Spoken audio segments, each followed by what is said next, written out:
Assalamualaikum warahmatullahi wabarakatuh. Selamat pagi Sobat PSKK dimanapun berada. Saya Novi Widyaningrum. Kita berjumpa di Populasi Corner atau Popcorn yang biasa ada di PSKK, di IG-nya PSKK, YouTube-nya PSKK, juga ada di Facebook-nya PSKK setiap Kamis jam 10 pagi. Jadi teman-teman bisa mengikuti Popcorn ini sekarang live di IG PSKK UGM, YouTube di CPPS UGM, dan juga di Facebook PSKK UGM. Kita juga akan live stream bersama dengan Ademos. Nanti bisa teman-teman juga bisa meluncur di Ademos untuk YouTube-nya. Begitu untuk pagi ini kita sangat bergembira ya, karena kita akan berbincang-bincang tentang persoalan pembangunan desa, di mana persoalan pembangunan desa ini menjadi sangat seksi sekarang dibahas. Kita akan punya tamu 2 orang, yaitu Mas Fadlan Habib. Beliau adalah peneliti dari PSKK dan juga Mas Kudori dari Ademos. Nah, sebelumnya kita ngobrol-ngobrol dengan mereka berdua. Jadi persoalan atau studi-studi tentang desa ini memang saat ini menjadi perbincangan yang sangat menarik. Desa menjadi entitas yang cukup penting bagi pembangunan di Indonesia, terutama dalam pencapaian indikator-indikator SDGs. Seperti yang kita ketahui, sebagian besar wilayah Indonesia ini terdiri dari wilayah-wilayah di perdesaan. Sehingga kalau seringkali Pak Jokowi menyampaikan bahwa kita memiliki target SDGs harus tercapai pada tahun ini apa saja.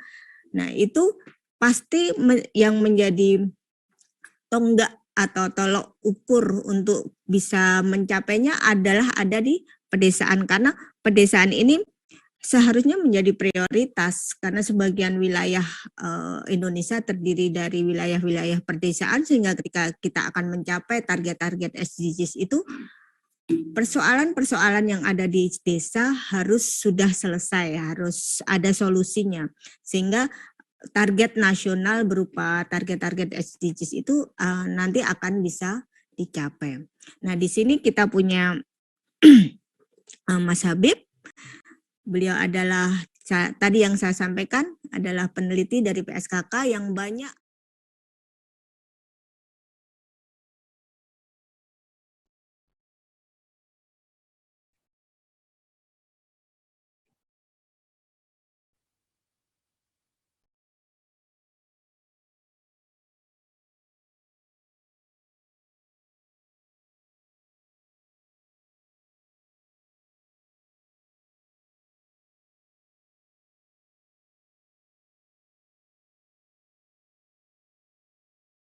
pendampingan, terutama di daerah Bojonegoro.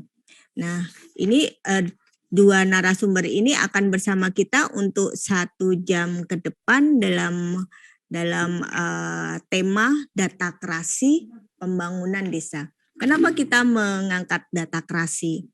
Ini menjadi sebuah studi dan sebuah isu yang menarik saat ini. Pada intinya adalah datakrasi ini bagaimana kita atau desa bisa memanfaatkan data-data menjadi sebuah resource untuk pembangunannya. Nah, apa saja tantangannya, apa saja resource yang bisa dikembangkan, dan apa saja kegiatan-kegiatan yang sudah dilakukan terkait datakrasi pembangunan akan kita bahas di 1 jam ke depan ini. Nah, mungkin kita bisa mulai dari Mas Fadlan Habib. Mungkin Mas Habib bisa menjelaskan sebenarnya isu datakrasi untuk pembangunan desa ini yang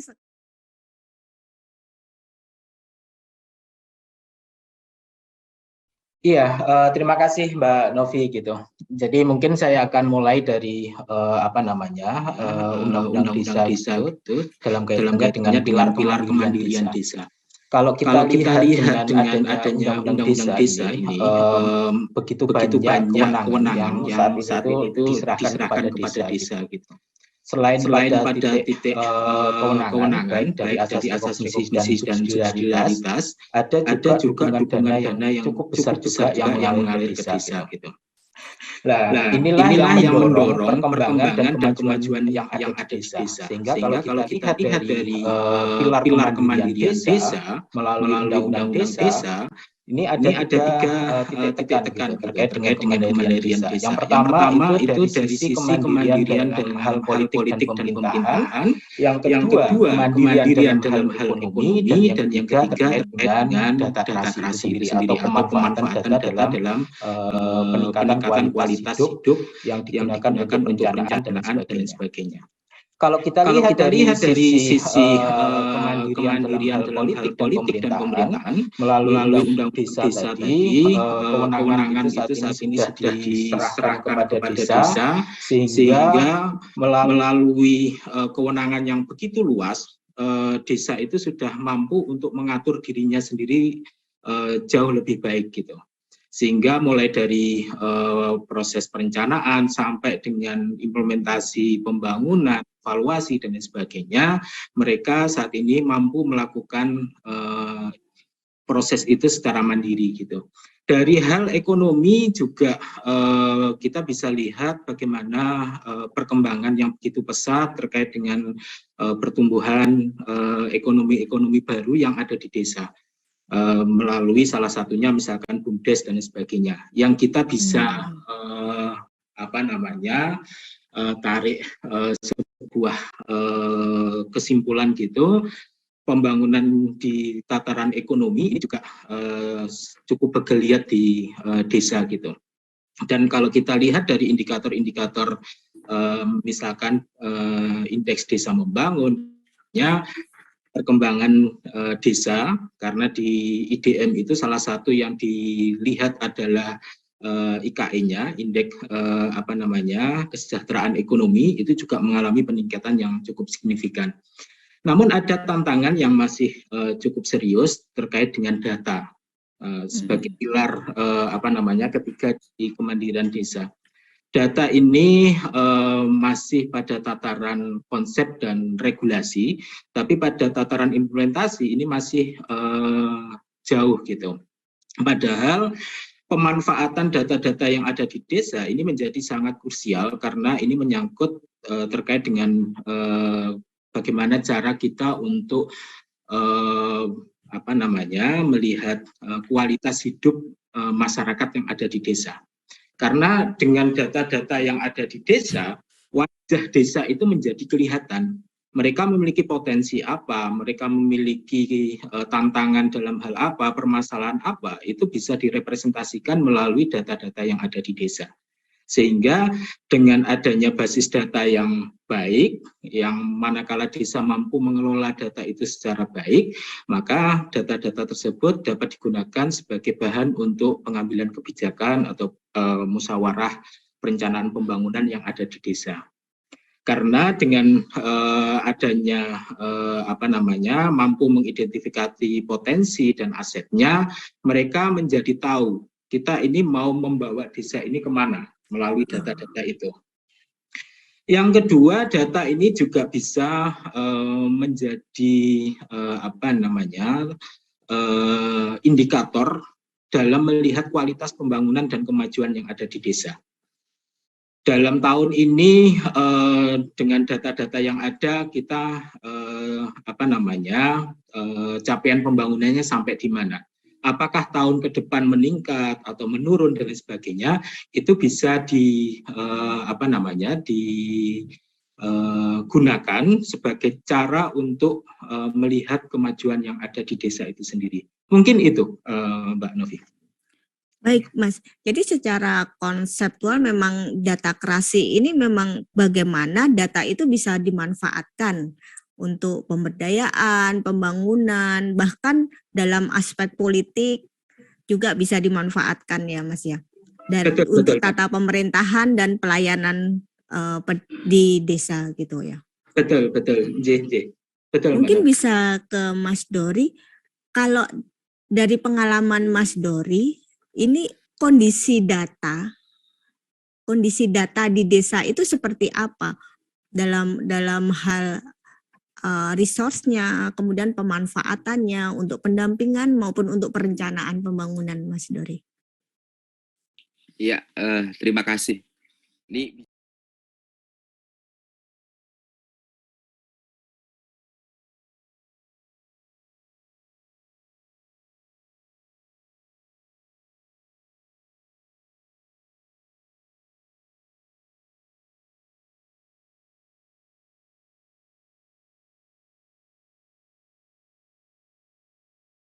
ada asas subsidiaritas dan rekognisi terkait secara regulasi aturan, dan Pak Presiden juga dalam Perpresnya di nomor 39 tahun 2019 terkait satu data itu juga menjadi momentum yang sangat kuat.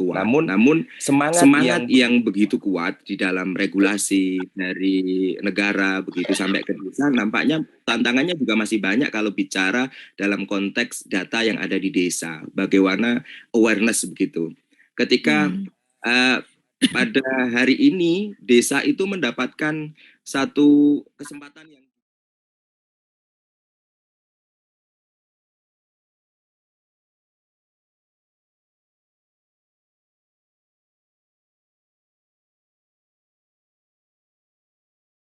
konteks di dalam pemanfaatannya, konteks seberapa penting data itu digunakan sebagai rujukan dari sebuah perencanaan desa, ini sudah menjadi luar biasa tantangannya. Mohon maaf, suaranya ada yang double ya? Iya, ada yang double. Aman sekarang. Oke, terima kasih. Bahwa di kasus di wilayah kita, di kawasan kita, kami bekerja di ruang Bojonegoro, di Blora dan Ngawi terkait bagaimana kita mengadvokasi juga menjadi bolone desa di dalam bagaimana desa ini berbenah, bagaimana desa membangun begitu. Bahwa menarik sekali sebenarnya ketika desa betul-betul aware terkait desa, sudah ada bentuk pengakuan dari negara, desa mendapatkan dana desa begitu. Namun memang tantangannya kemarin juga dalam konteks pandemi ini,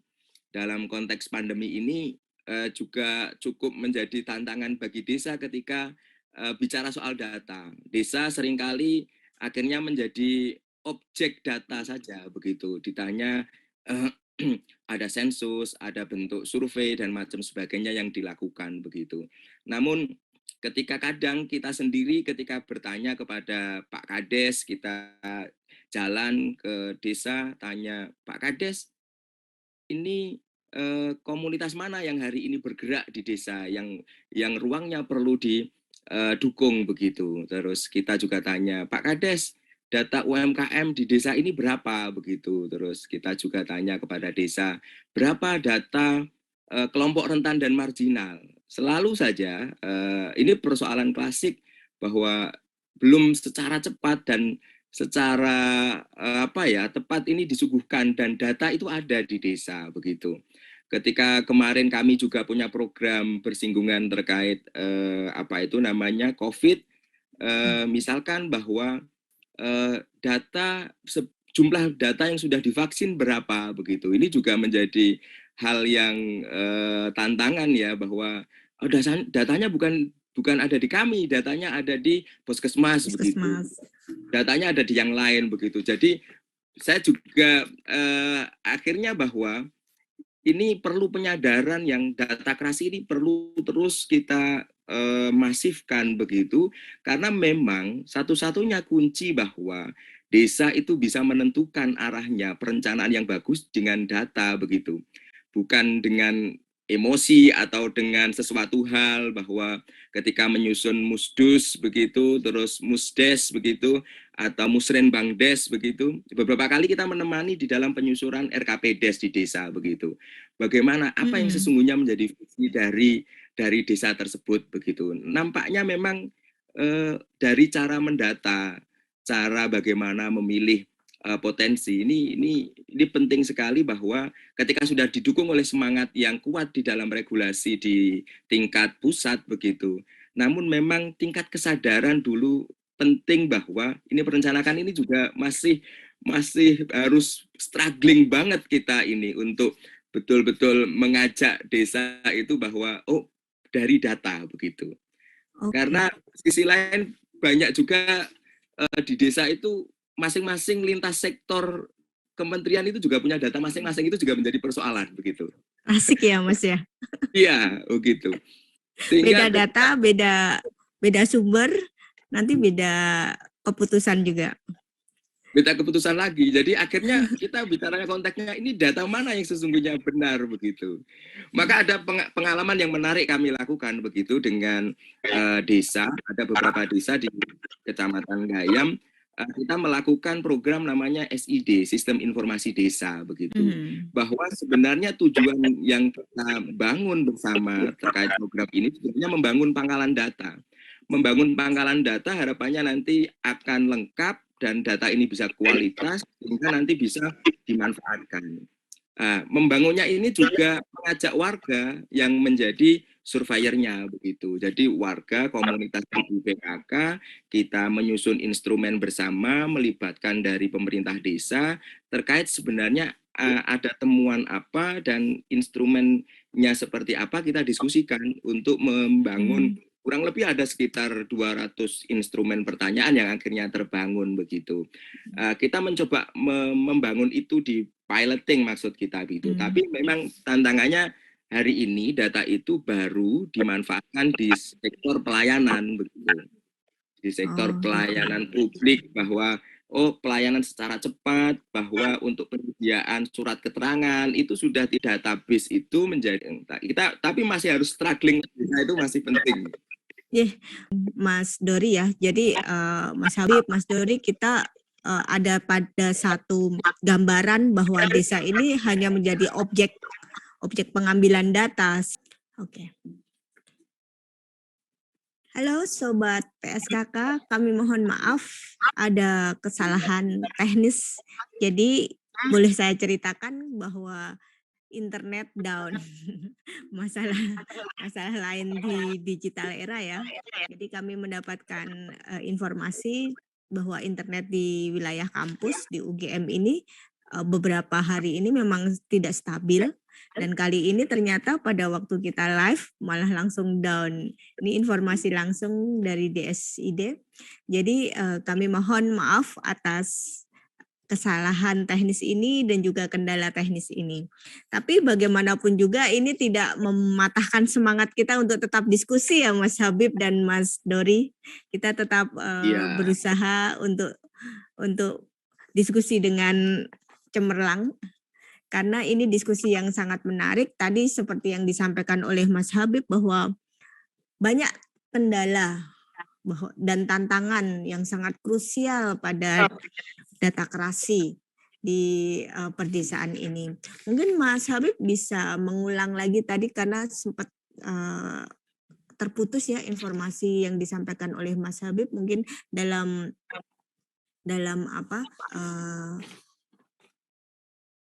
keterangan yang tadi sudah disampaikan, mungkin bisa kembali disampaikan. Monggo Mas Habib dan nanti Mas Dori bisa menanggapinya. Terima kasih Mbak Novi. Mungkin saya sedikit mengulang terkait dengan tadi yang sudah saya sampaikan bahwa terkait dengan data dan tantangan yang ada di desa itu pada dasarnya ada 3 hal. Gitu.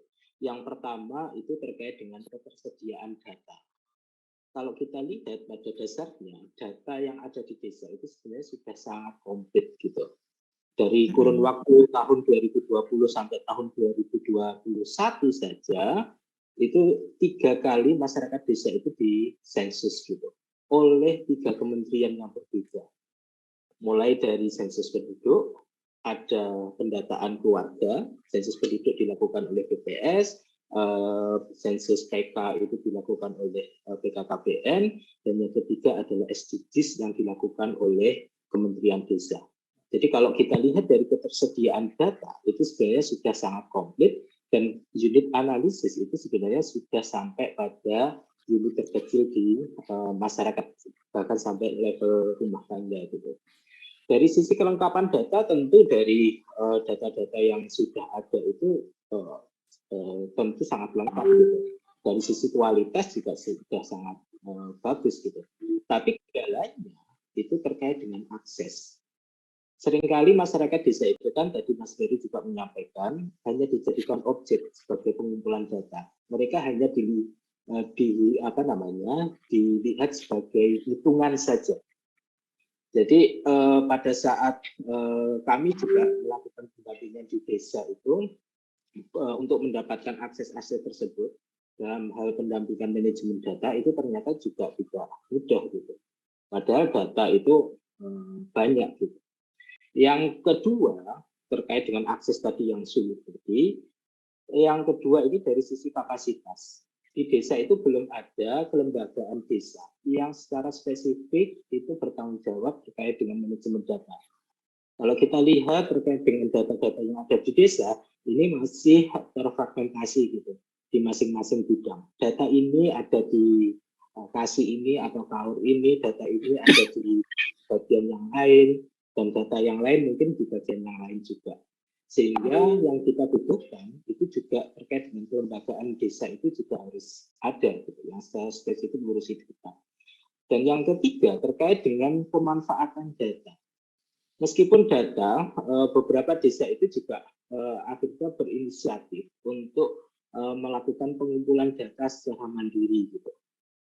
Nah, karena akses tadi yang sulit dan mereka sadar bahwa data ini juga menjadi hal yang penting untuk perbaikan program di desa, mau tidak mau akhirnya pemerintah desa mengambil inisiatif untuk melakukan pendataan sendiri. Tapi untuk desa yang polanya seperti itu, tentu tadi yang disampaikan oleh PDI awal tadi ini sangat terkait pada leadership dari kepala desa. Nah, berbeda dengan desa-desa yang pada umumnya, meskipun data misalkan mereka memiliki data dari SIP atau data-data yang lain gitu, seringkali data itu belum termanfaatkan secara maksimal dalam proses perencanaan pembangunan yang lebih digunakan lebih pada proses partisipatifnya. Tapi data ini tidak dijadikan sandingan dalam proses perencanaan pembangunan. Harusnya data itu juga menjadi bahan sanding dalam proses perencanaan pembangunan, sehingga ini loh kondisi kita itu seperti ini. Lansia kita banyak, apa yang harus dilakukan oleh pemerintah desa melihat data jumlah lansia yang banyak. Oh ternyata di desa kita ini ada warga yang putus sekolah, apa yang harus kita lakukan untuk mereka? Nah, harusnya kan data bisa mensupport kebutuhan tersebut. Itu Mbak. Oke. Kalau Mas Kudari bagaimana experience selama ini di lapangan? Suaranya masih mute. Sepakat ya bahwa ada salah satu faktor penentu juga bagaimana ketika instrumen yang dibicarakan terkait data ini bisa menjadi bagian penting dalam perencanaan, memang kapasitas leadership gitu. Ketika Pak Kades ini betul-betul visioner, Mbak Novi, ini sangat mempengaruhi begitu. Ketika Pak Kades kebetulan memang karena memang betul sekali bahwa sebenarnya kalau konteks di desa yang selama ini pengalaman yang kami lakukan di akar rumput bahwa hal yang paling mendasar, yang paling bisa menentukan pembangunan secara tepat di desa adalah kepala desa. Namun di desa ini culture-nya, dinamisasi politiknya hampir di setiap desa ini berbeda.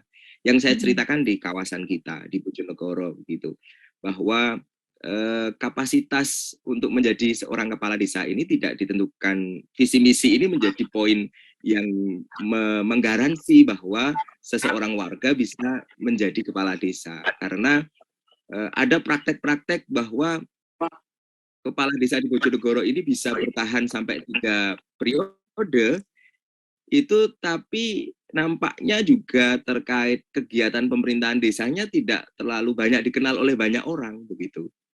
Jadi ada problematika tantangan bahwa ketika desa itu punya inisiatif untuk membangun sebuah kawasan desanya dan itu sangat ideal dengan menggunakan data, tapi secara praktek penentuan di dalam untuk menjadi seorang leadership atau kepala desa dalam pemilihan coblosan karena kita memakai sistem demokrasi ini tidak menentukan begitu. Jadi ada yang unik ketika satu desa di kawasan kita ini Mbak Novi untuk apa ya achievement atau penghargaan yang didapatkan di desa tersebut ini cukup luar biasa. Jadi ada juara satu desa TIK begitu nasional begitu. Namun ini tidak berbanding lurus dengan bagaimana dia terpilih lagi di kemudian hari. Sehingga akhirnya ini yang membuat ruang transformasi bahwa data itu penting ini menjadi tantangan untuk dikonsolidasikan begitu. Sehingga kami sangat struggling sekali membentuk komunitas sampai memang beberapa kader kita akhirnya di Ademos ini maju di dalam pemilihan kepala desa. Ya begitu. Sampai ini harus ikut maju nih untuk bagaimana merespon bagaimana tata kelola desa yang jauh lebih biar baik dan kuat dan ini berbasisnya di di data begitu. Sampai kepala desa kemarin kita sharing-sharing itu beberapa waktu yang lalu dengan beberapa kepala desa yang terjadi seperti yang disampaikan Mas Habib tadi. Lintas sektor kementerian melakukan pendataan. Satu ada di SDGs oleh Kemendes, terus nanti DTKS, nanti ada Kemensos begitu. Terus ada data lagi dari BPS, Badan Pusat Statistik yang domainnya memang urusan data. Belum kementerian-kementerian sektor lain begitu. Bahwa ini ketika mau seperti yang di quote-nya Mas Budiman Sujatmiko dengan tantangan 4.0 atau sistem digitalisasi dengan berbagai ragam model begitu. Ini selain tadi ada faktor bahwa sangat unik kapasitas leadership yang harus kuat, yang kedua memang akhirnya banyak data yang bershare bukan carut marut tetapi enggak ada tidak tunggal ya. Ya, tidak ada satu konsolidasi benang merah data ditambah kapasitasnya bukan visioner ya orang masyarakat desa ya akan tetap seperti itu. Menjalankan roda aktivitas di dalam program-program desa begitu, sehingga masih banyak memang itu dipengaruhi praktek-praktek ketika menyusun RPJMDes dipengaruhi siapa yang hadir, yang datang mengusulkan apa, lantas itu ditulis menjadi sebuah program begitu, yang akhirnya terekam dan itu menjadi sebuah program begitu. Ketika ini juga menarik terjadi di beberapa desa bahwa ketika pada saat kepemerintahan desa sudah jalan, lantas Karang Taruna menanyakan, loh kok kami nggak dapat anggaran, loh Karang Taruna kemarin nggak hadir di dalam Musrenbangdes sehingga tidak dianggarkan begitu. Ini kan hal yang gimana ya kita bicara bahwa ini kalau model seperti ini juga ini sangat perlu struggling banget betul begitu. Jadi quote merespon dari yang disampaikan tadi Mas Budiman Sujatmiko bahwa yang kami rasakan suasana di pedesaan begitu bahwa ada gap antara bahwa ketika di sisi lain pemerintah pusat, pemerintah daerah menggaungkan bahwa ini loh nak merencanakan harus pakai desa, tapi di dalam konteks realitanya bahwa keterpilihan mereka sosok seorang leadership di desa itu ini tidak berbanding lurus karena ini butuh transformasi yang cukup harus dikeroyok bareng ini semuanya masuk sehingga memberikan pemahaman bahwa harus pakai data begitu, harus dicontohkan begitu. Merespon kira-kira respon saya begitu Mbak Novi. Berarti memang era datakrasi di desa ini memang masih cukup jauh ya. Karena kalau kita bicara secara konseptual, teoritis dan praktek datakrasi di level makro itu justru bahwa data ini menjadi sebuah direction, jadi sebuah arah apa-apa pengambilan keputusan itu berbasiskan dengan data.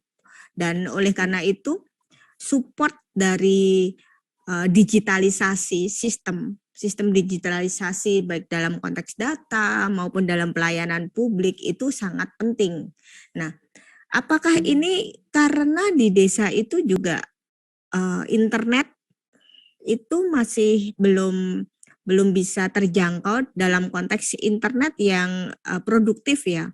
Jadi ada aktor-aktor atau ada sebuah proses pengembangan internet untuk produktivitas dalam konteks pemerintahan, dalam konteks ekonomi, atau dalam konteks pembangunan budaya tertentu, gitu sudah terjadi belum kalau di desa ini?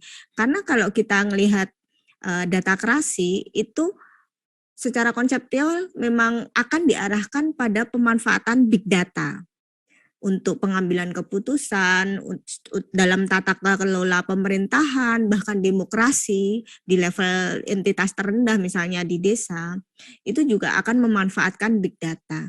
Nah, big data ini akses terpenting adalah internet. Nah, kondisi seperti ini apakah menjadi masalah juga, Mas Dori dan Mas Habib? Kalau di kawasan kita sementara ini internet tidak menjadi persoalan, walaupun lokasi sinyalnya kami bagus ya, intinya kayak gitu. bagus, sinyalnya bagus dan relatif ketika banyak desa ini sebenarnya juga sudah mulai semangat bagus ini ketika wilayah kami kan kebetulan itu wilayah yang jarak lokasi antar desa berjauhan karena dipisah oleh kawasan hutan begitu.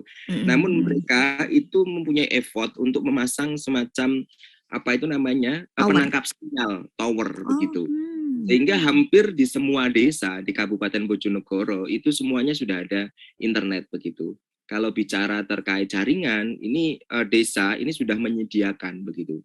Namun memang ada gap transformasi atau gap pemahaman yang itu betul-betul harus kita dudukkan bersama bahwa ketika merencanakan pembangunan desa itu dengan by data ini akan berkelanjutan pembangunan ini begitu. Itu pemahaman kayak begitu ini menjadi penting begitu bahwa semua kita harus banyak membuat pilot-pilot begitu sehingga kita akan berusaha terkait pemahaman bahwa sebuah desa kapasitas leadership yang tadi yang saya ceritakan bahwa tidak ada hubungannya garansi ketika seorang inovator di desa itu ketika kemudian terpilih kembali itu bisa menjadi bagian penting pemahaman ini kapasitas leadershipnya kuat ini harus dipilih.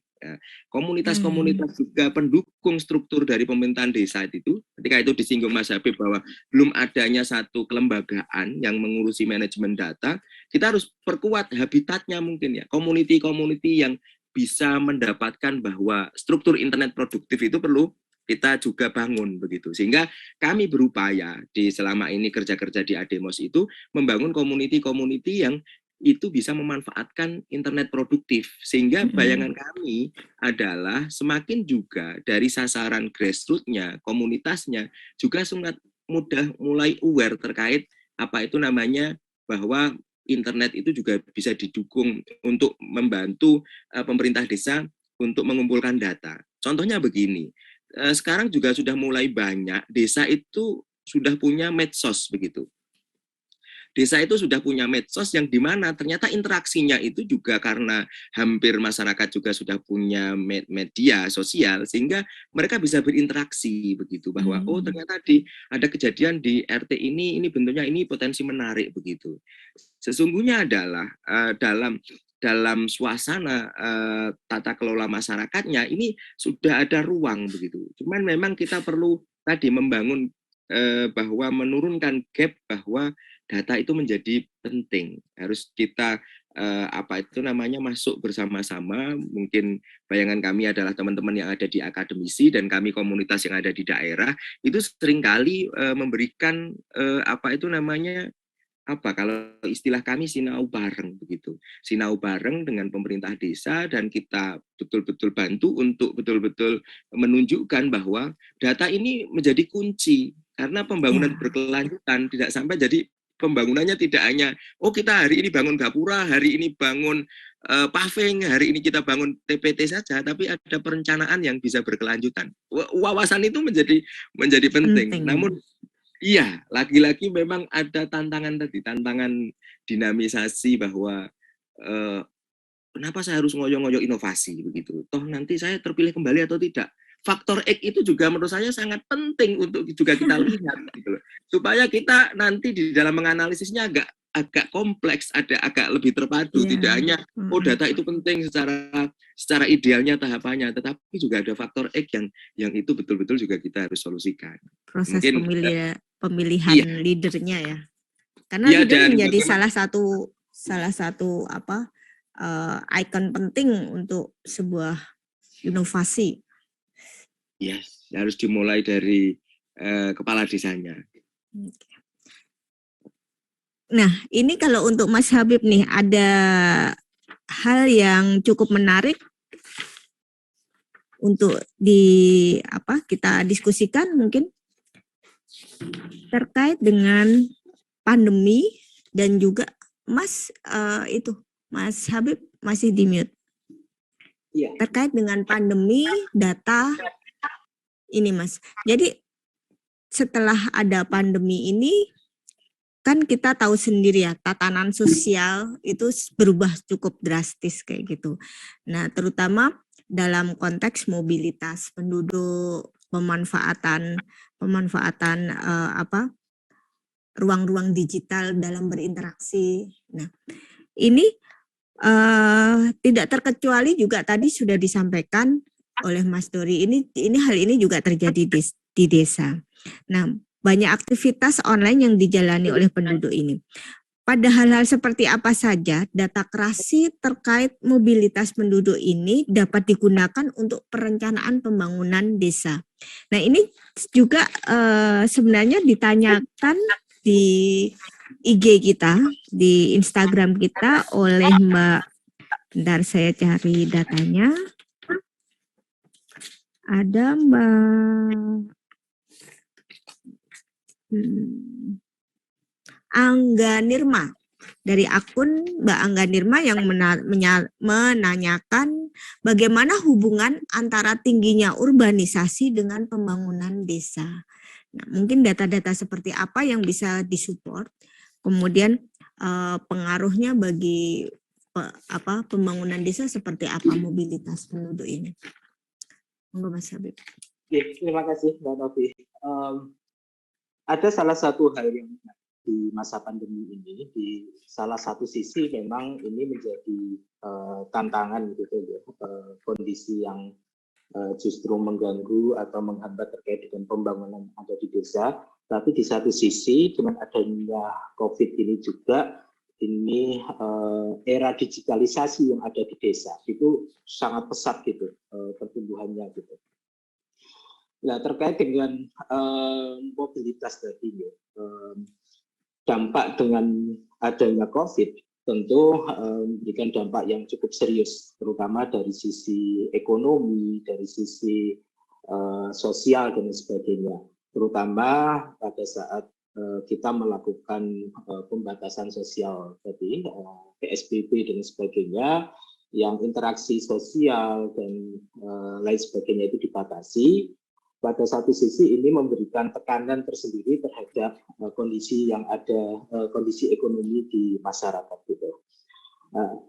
Hal ini kalau kita lihat dari data menunjukkan bahwa adanya pergerakan gitu, mobilitas penduduk dari kota yang balik lagi ke desa.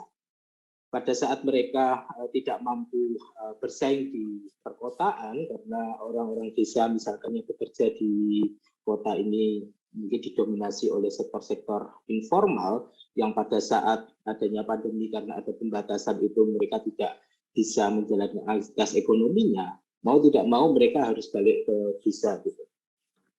Nah, di satu sisi desa ini dari sisi beban tentu akan lebih berat pada saat mereka harus menerima orang-orang yang dari kota balik lagi ke desa dengan kondisi yang mereka sangat rentan gitu.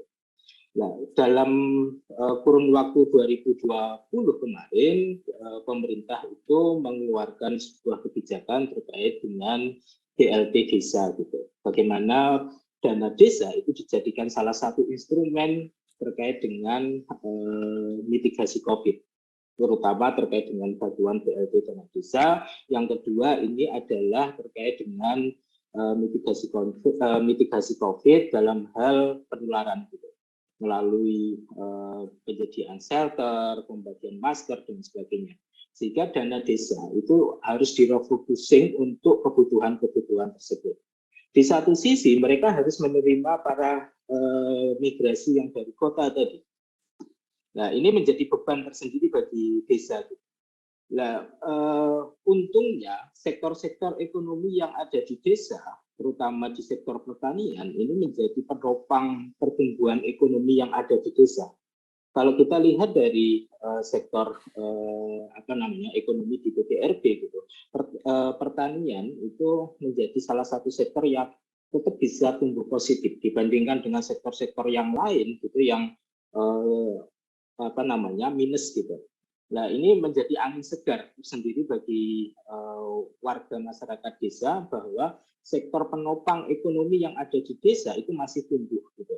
Sehingga pada saat mereka menerima migrasi dari kota yang balik lagi ke desa dan mereka akhirnya mau tidak mau harus kembali pada sektor ekonomi pertanian, ini juga ada hal negatif tadi menjadi beban, terutama bagi penganggaran yang ada di desa. Ada hal yang positif karena mereka mendapatkan limpahan tenaga kerja yang bisa manfaatkan untuk sektor di pertanian. Mungkin itu, Mbak. Okay. Sama satu lagi terkait dengan, saya hanya mencontohkan salah satu desa gitu ya, hasil studi kami gitu, bahwa dengan adanya pandemi ini mendorong sektor UMKM itu terutama yang ada di desa itu masuk pada dunia digital. Jadi karena mereka interaksi langsung sangat dibatasi, mau tidak mau mereka harus mengubah strategi pasar mereka dari yang sistemnya interaksi secara langsung, mereka masuk pada dunia digital gitu. Dan ada beberapa inovasi yang baik yang dilakukan oleh pemerintah desa. Misalkan saya ambil contoh di Bantul gitu, ada 5 desa yang mengembangkan sebuah pasar desa.id sebagai bagian dari UMKM yang ada di desa, bisa masuk pada dunia digital dan juga menjadi instrumen dalam perluasan manfaat dari program BLT Dana Desa, di mana masyarakat yang menerima program-program BLT desa itu diwajibkan untuk berbelanja di pasar digital tadi yang stok atau mitra pemasok produk untuk kebutuhan para penerima program itu berasal dari UMKM yang ada di desa. Sehingga program bantuan yang diberikan kepada masyarakat, uangnya itu tidak lari dari desa, sehingga bantuan diberikan kepada masyarakat, mereka membelanjakan kepada tetangga mereka yang menjadi mitra pemasok pasar digital tadi, dan ini memberikan dampak positif terkait dengan pertumbuhan ekonomi yang ada di desa. Gitu. Oke, jadi memang saya juga lihat sendiri ya, kita bisa melihat bahkan sesederhana bahwa status-status WhatsApp, status-status media sosial itu isinya sekarang lapak dagangan kayak gitu kan. Sesederhana itu ternyata itu cukup mampu menggerakkan ekonomi, terutama yang mikro dalam konteks penggiat-penggiat ekonomi.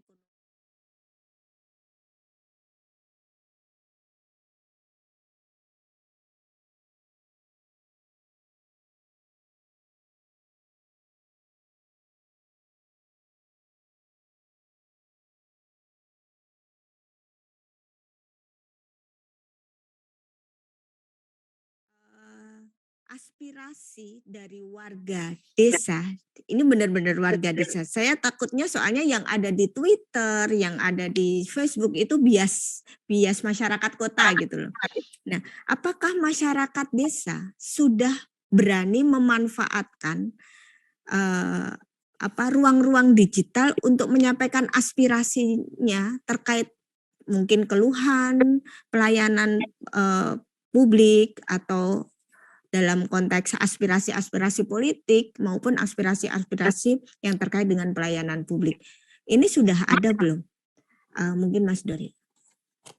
Ya, terkait hal itu bahwa di desa ini sudah mulai lewat medianya WhatsApp sih yang hari ini sangat intens, bahwa ada WhatsApp grup tingkat desa, ada WhatsApp grup tingkat RT, begitu Mbak Novi.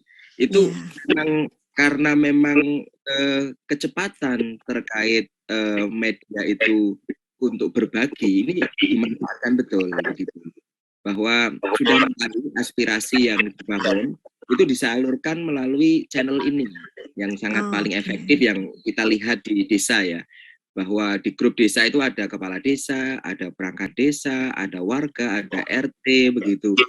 Ketika misalkan di dalam momentum 17 Agustus begitu, mereka mendiskusikan perencanaannya lewat media ini, begitu. Ada R11 nanti ini kami akan punya ide ini nih, melakukan ini, ayo idenya apa, begitu. Itu sudah mulai betul-betul sangat channeling itulah. Yang menjadi hari ini concern kepada kita adalah bagaimana media yang paling efektif begitu dengan kecepatan teknologinya WhatsApp itu, saluran itu kita betul-betul manfaatkan untuk menjadi ruang-ruang, karena beberapa kali juga di share-share di dalam itu konten-konten yang memang itu yang tidak produktif begitu. Itu yang tantangannya. Jadi literasi digitalnya itu yang hari ini kita kuatkan begitu. Dan ada fenomena menarik juga sekarang modelnya. Desa ini juga mulai kreatif begitu. Modelnya adalah citizen journalism begitu.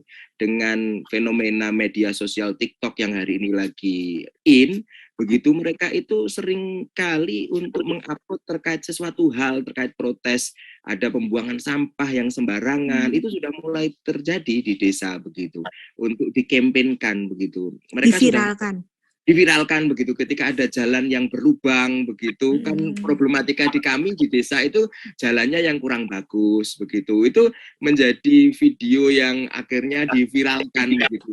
Jadi saluran-saluran kecepatan digital itu sudah merambah ke desa, itu sudah mulai digunakan. Namun memang memang tadi yang poin pentingnya terkait data kreasi adalah ide yang disampaikan oleh Mas Habib, bahwa ada manajemen data begitu.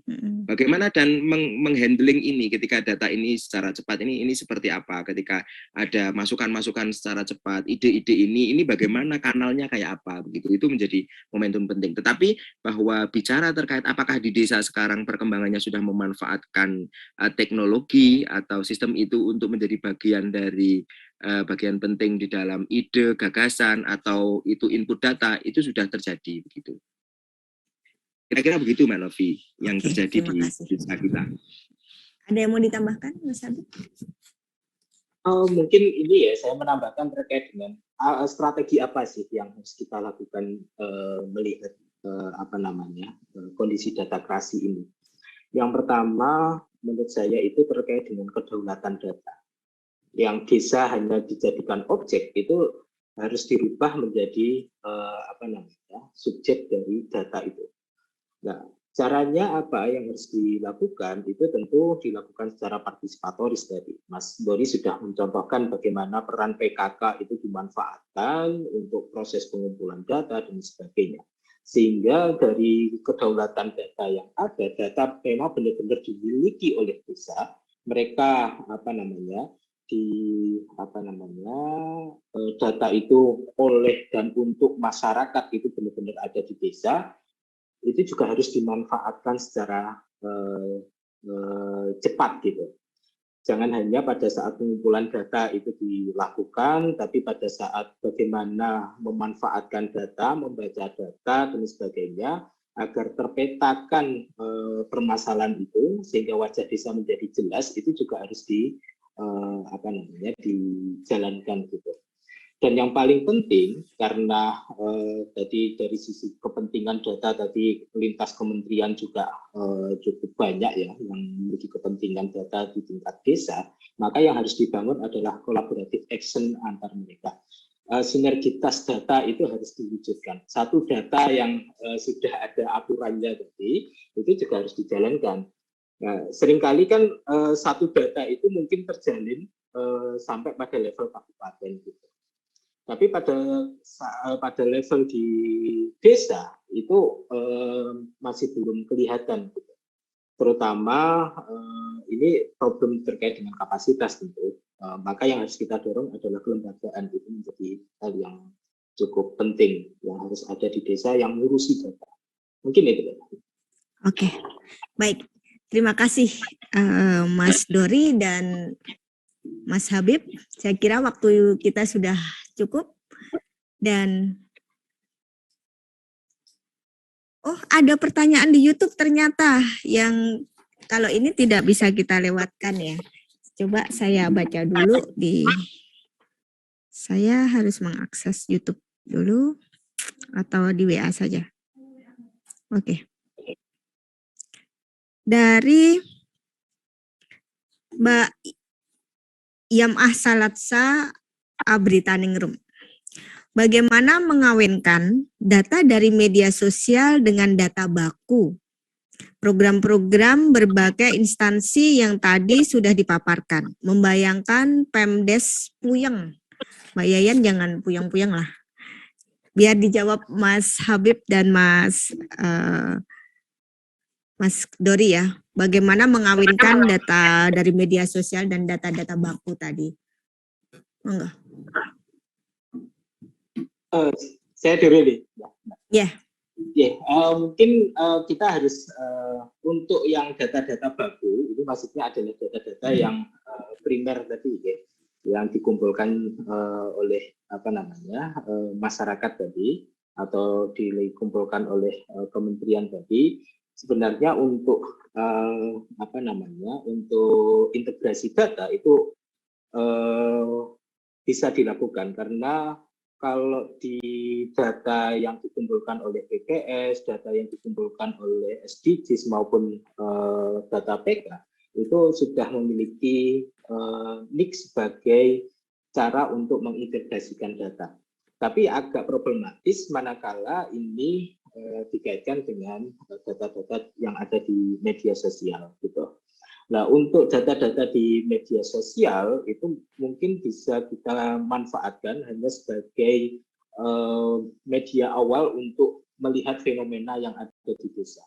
Keluhan-keluhan warga desa terkait dengan pelayanan, terkait dengan kondisi infrastruktur misalkan yang ada di desa, itu menjadi bagian bagaimana masyarakat merespon terkait dengan kebijakan-kebijakan yang ada di desa.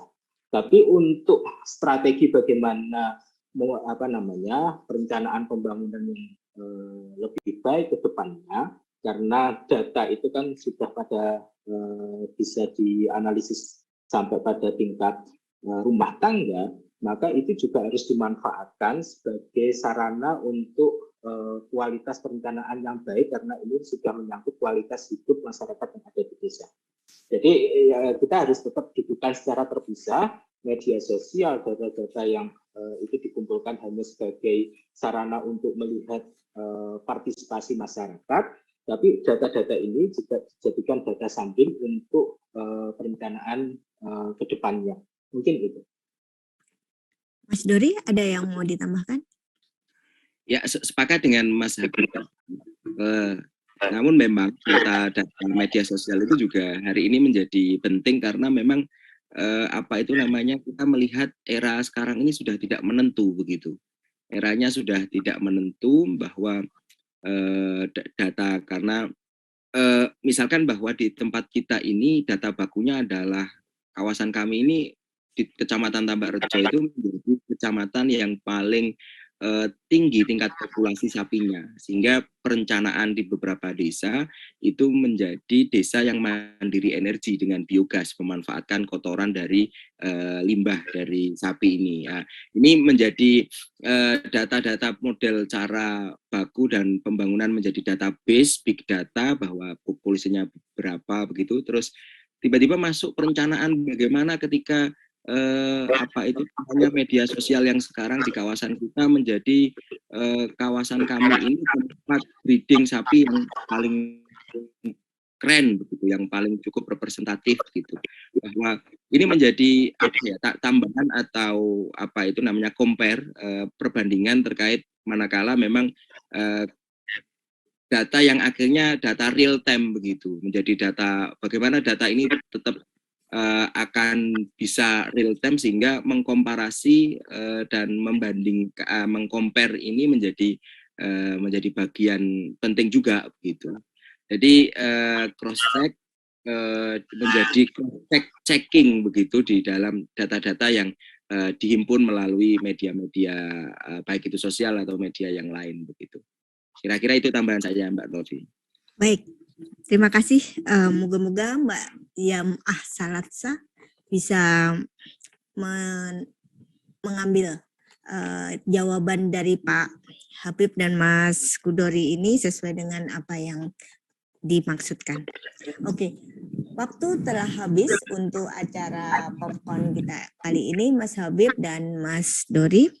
Perkenankan saya sedikit menyimpulkan, mungkin tidak bisa sedetail apa yang disampaikan oleh Mas Habib dan Mas Dori, bahwa data kerasi ini adalah masih merupakan sebuah fenomena yang utopis gitu ya, kemungkinan untuk di desa, karena kita masih menghadapi berbagai masalah atau kendala atau tantangan, baik dari segi tadi yang disampaikan oleh Mas Habib bahwa kedaulatan data itu masih belum ada di desa. Yang kedua juga bahwa belum adanya data tunggal. Jadi masih data berserakan sehingga pemanfaatannya masih sektoral dan ini belum bisa mensupport kegiatan pembangunan desa secara efektif.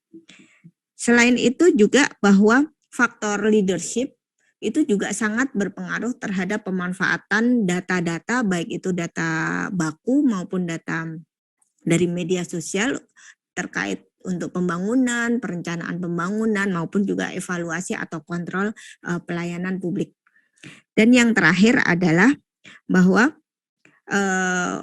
ada indikasi bahwa di era digital ini ruang-ruang media sosial dan ruang-ruang digital sudah mulai dimanfaatkan untuk menjaring aspirasi dan juga untuk melakukan kontrol terhadap pelayanan publik, dan ini menjadi berita sangat baik karena data kerasi adalah sebuah konsep di mana kita melihat bagaimana data-data ini dimanfaatkan untuk pengembangan tata kelola pemerintahan, tata kelola pelayanan publik dan juga untuk demokrasi. Nah, ini menjadi sebuah poin penting sebagai direksi atau sebagai arah tujuan nanti bagaimana tata kelola pemerintahan di desa bisa mengarah ke sana agar menjadi sebuah tata pemerintahan dan tata pelayanan publik yang bagus dan efektif dan juga berbasis pada kebutuhan masyarakat, bukan hanya berbasis pada kebutuhan-kebutuhan tokoh-tokoh tertentu. Baik, itu yang bisa saya sampaikan. Terima kasih sobat-sobat PSKK dimanapun berada. Terima kasih Mas Habib atas waktunya dan Mas Kudori di Bojonegoro. Terima kasih atas waktunya. Mohon maaf ini tadi ada kendala teknis. Akhirul salam, wassalamualaikum warahmatullahi wabarakatuh. Semoga semuanya tetap sehat dalam lindungan Allah Subhanahu wa Ta'ala. Selamat siang, wassalamualaikum warahmatullahi wabarakatuh. Waalaikumsalam.